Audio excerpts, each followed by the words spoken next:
Di ba nagbuntis ka? Sabi mo ako yung ama, tapos bigla ka nang wala. Pagbalik mo kasama mo na si Jewel, di ba sabi mo anak natin? Hindi natin anak si Jewel!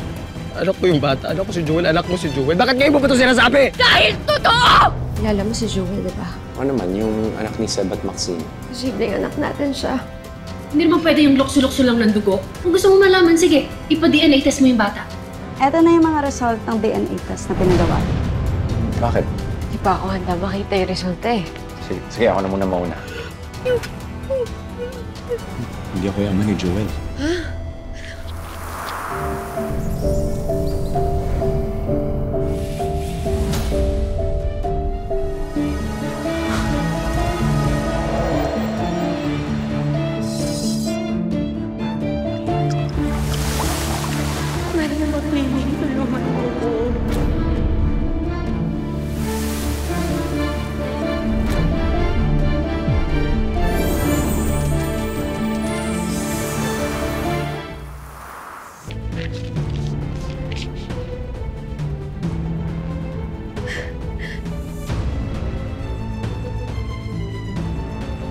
Negative. Paano nangyari yun? Ramdam ko talaga anak ko si Jewel, Alex. Paano nangyari yun? Ramdam ko talaga eh.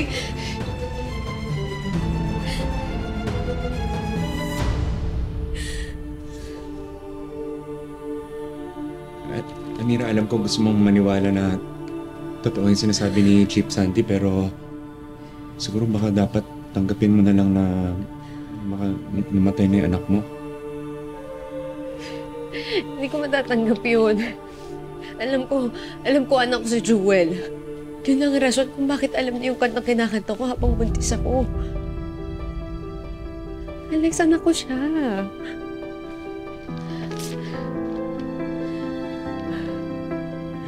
Ayun na, nagpa-DNA test na tayo. Lumabas na yung resulta. Hindi ko matatanggap to, Alex. Alam ko talaga anak ko si Jewel. Alam ko anak ko siya eh.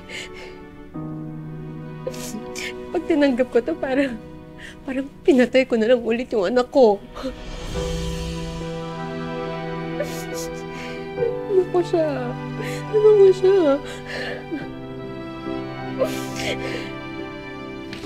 Kung hindi man ikaw yung toong nanay ni Joel, ano pang magagawa natin?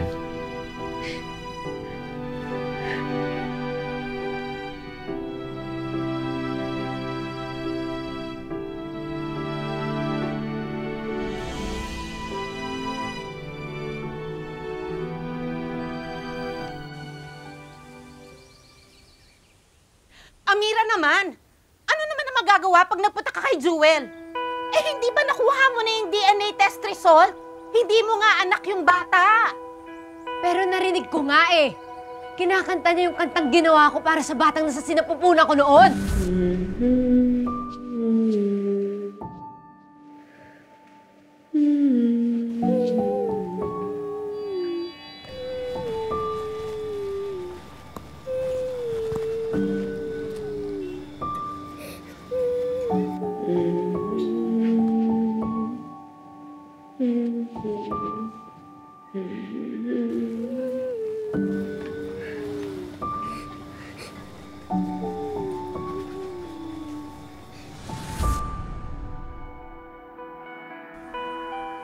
Ngayon. Eh bakit mapapaliwanag ba yun ng DNA test?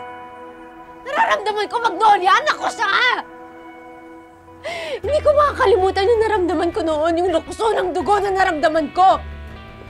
Nung nahawakan ko yung bata.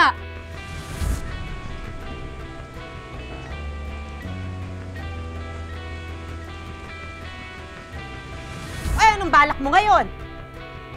Kumuha ka ng buhok ng bata pagkatapos ipa-DNA test mo ulit?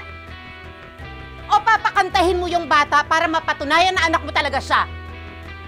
Tumigil ka nga, Amira! Bakit ka ba masyadong apektado sa plano kay Joel? Dahil ayokong umasa ka na naman sa wala! Dahil pinoprotektahan kita dahil ayokong masaktan ka! Mas masasaktan ako kapag hindi ko ginawa ang lahat para mapatunayan na anak ko siya! Alam mo, hindi mo ko naiintindihan eh. Palibhasa, ni minsan, hindi ka naging isang ina!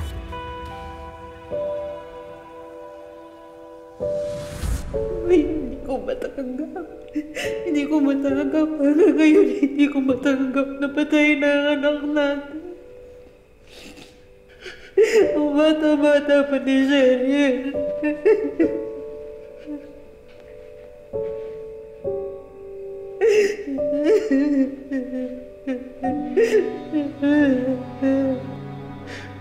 Kasalanan lang ito ni Doc Franco.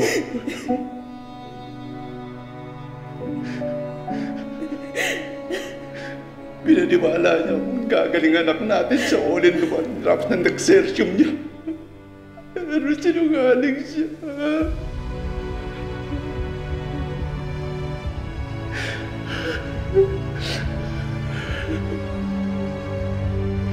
Wala na si Cheryl. Kailangan magbayad ng gumawa sa anak ko.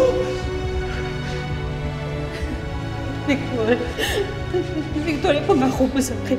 Wala kang gagawin na pagsisisihan mo. Victor!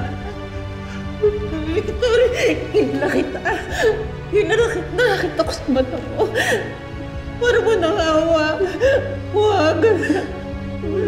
Hindi ko kakayanin na wala ka sa akin. Victor, ano mo naawa, mangako ka. Mangako ka, wala kang gagawin. Mahal. Nag-iisang anak natin si Cheryl. Hindi ko hayaan ka nalang pagkamatay ng anak ko. Victor, Kailangan magbayad si Dr. Franco. Victor,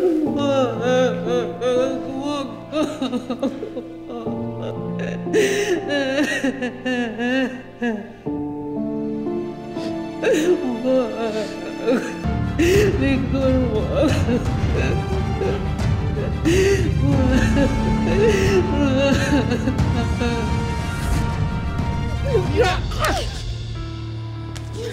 Mira!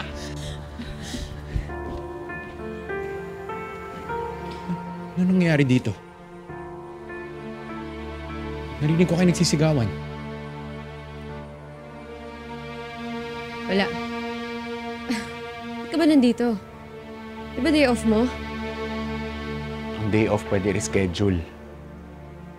Peligro hindi.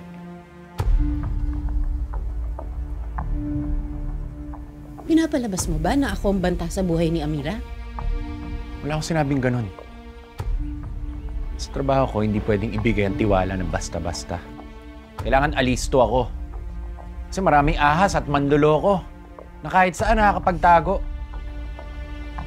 Kailangan kong protektahan si Amira laban sa kanila.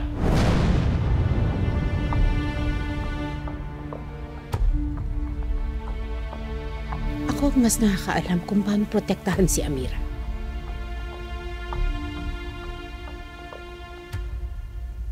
Baka nakakalimutan mo. Ako ang nagligtas sa kanya kay Santi. Habang ikaw, sinukuan mo na ang paghahanap sa kanya nung nawawala siya.